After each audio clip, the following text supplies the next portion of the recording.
runway, even though Kelby had cut the engines. "Now what?" Kelby asked. "Now we wait."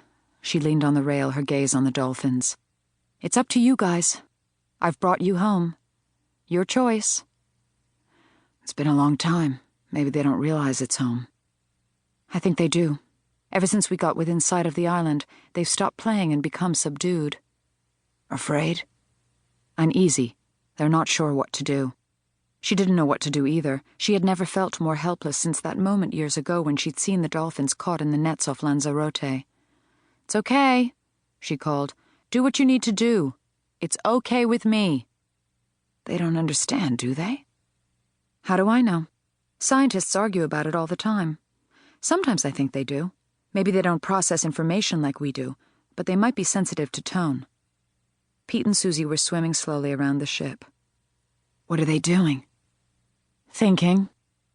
They're not doing that clicking thing. Are they communicating with each other?" "They do communicate without sound. No one's sure how. I'm leaning toward the theory that says mental telepathy is the only explanation." Her hands tightened with white-knuckled force on the rail.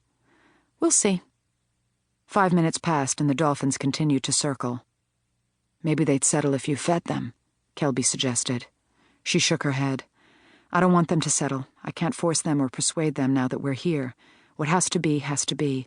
I took them away 6 years ago and now I've brought them back. They have to be the ones to decide." "There they go." Both the dolphins had dived deep into the water. "Well, it seems they made their decision." Kelby turned to look at her. "You okay?" "No, I'm scared they won't come back." "You have the radio tag." "But that's different. It wouldn't be voluntary." She sat down in a deck chair. "So I wait until dawn and see if they come back." He sat down beside her. "You don't have to stay here with me." "You're not going to bed, are you?" "No, they might come back tonight."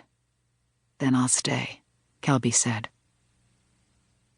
The dolphins didn't come back at dawn. 2 hours later there was still no sign of them, nor had they shown by 2:30.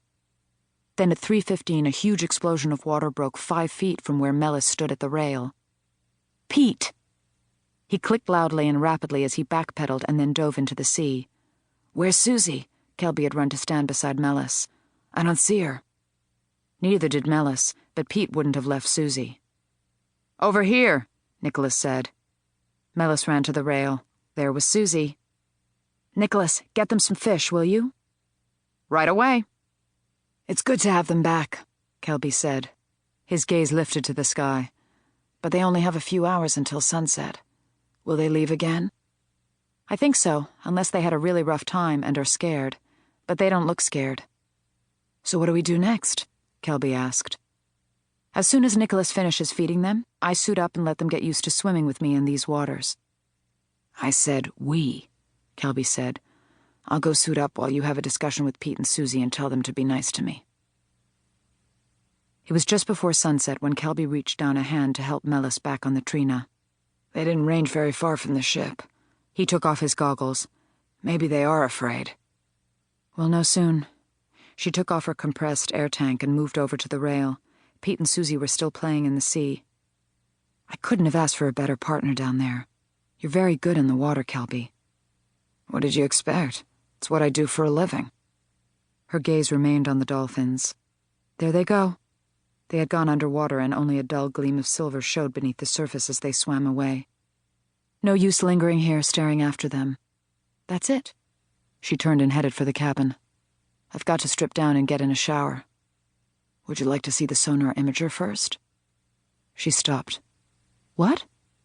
Kelby gestured to a cumbersome tarp-wrapped bundle in the middle of the deck. "I had Nicholas get the crew to bring it up from the hold. It's pretty cool." "By all means, show me." He swept the tarp off the long yellow metal machine. "It's the latest technology.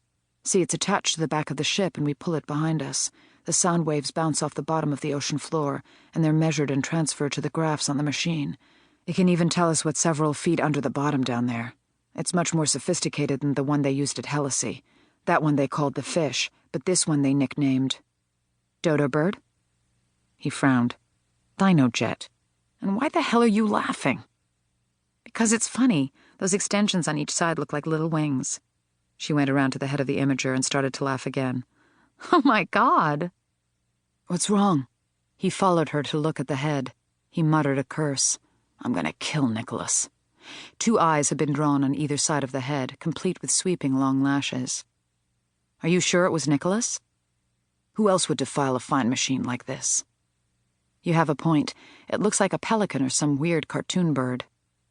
He scowled. Maybe it does, but dodos are extinct, and this is the latest technology. I think you said that, she said solemnly. Sorry, I called it the way I saw it. He appeared so disappointed that she added, But your dodo is a nice, cheerful color. Thanks for those patronizing words. At least I won't have to coax the imager into helping us, like you do Pete and Susie. I'm afraid I'd rather rely on the dolphins. She turned away. I'll see you at dinner.